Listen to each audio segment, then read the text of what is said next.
Oh, first video of the day is always a little bit weird. Is that one going too? Mm-hmm. Cool. We're doing something a little bit different today. I got some booze mail, and I don't usually do videos or like that many videos on booze mail.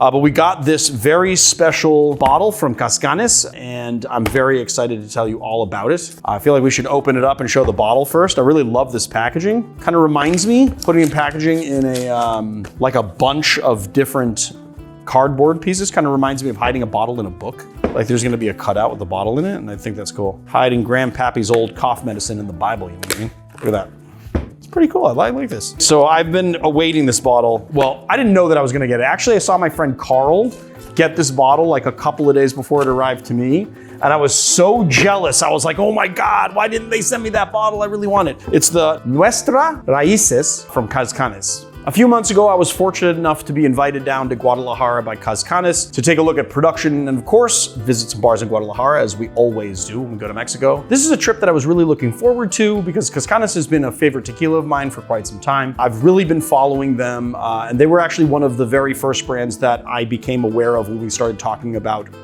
like additive-free tequila. One highlight of the trip was taking a trip a couple hours outside of the city to a very small town called La Estancia, where a guy named Humberto Alvarado, who's a third-generation distiller, had been making this moonshine-style tequila at 110 proof from a multi-generational, centuries-old recipe. We got to go visit his operation and try it. So the spirit that Humberto was making is the spirit that has become Cazcanes Nuestras Raices, which translates roughly to our roots. I cannot tell you what a thrill it was to witness what looked to me like the creation of like a new spirit, something that captures the raw essence of what agave distillates are all about. So Nuestras Raices is not technically a tequila. It is what is known as a destilado de agave, which means an agave distillate. It is made from 100% Blue Weber agave. The water source is a natural spring within 100 meters of the distillery. The hearts are slow roasted in a hand-built wood-fired autoclave, then chopped by axe before being shredded using a shredder powered by a 1970s Chevy engine. The fermentation is open air fermentation, making use of wild yeast and then distilled twice in stainless steel wood-fired stills. It comes out at 47% ABV or 94 proof. And now we're gonna get into tasting it because I think I gave you all the information on the actual bottle. Here we go, I got my official tequila tasting glass here.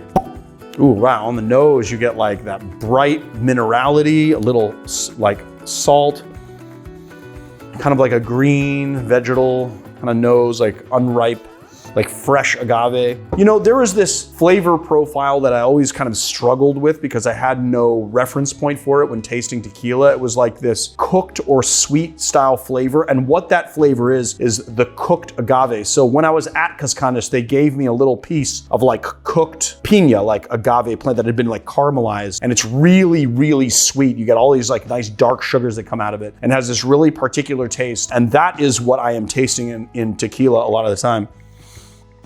I also get a little bit of citrus on the nose as well. It just has like a vegetal undertone, like, but not overpowering. It's really light and bright. What's that like grass that they put in juice, like when they're in the juicing? It's a wheatgrass? Wheatgrass, yeah, kind of like a wheatgrass-ish sort of like bright kind of grassy aroma. And I was like smelling out of the bottle, so now I'm actually like nosing it for real. But it's just all of those same things that I just said, but just amplified a lot. But I do also get like almost like a lime, like a bright pop of lime in there.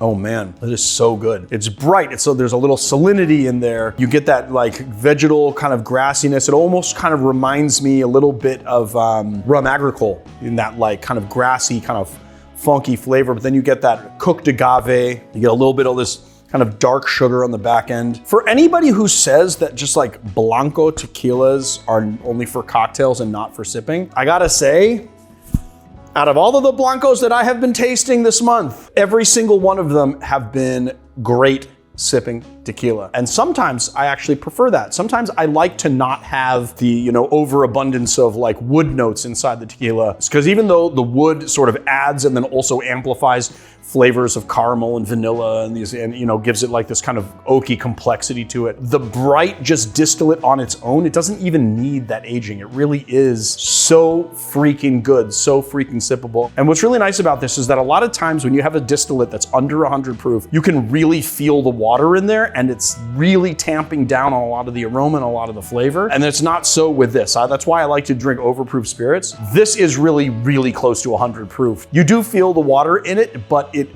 does not tamp down on the flavor. This is like amazing, mind blown. This bottle comes in at about 110, 120. It's gonna be hard to find. It is I don't think it's a limited release, but it is a special release from Cazcanes. It's a new project that they're doing with Umberto, so it might be hard to find, but I gotta tell you guys that it is definitely worth the search if you're in the market for just amazing Blanco destilado de agave.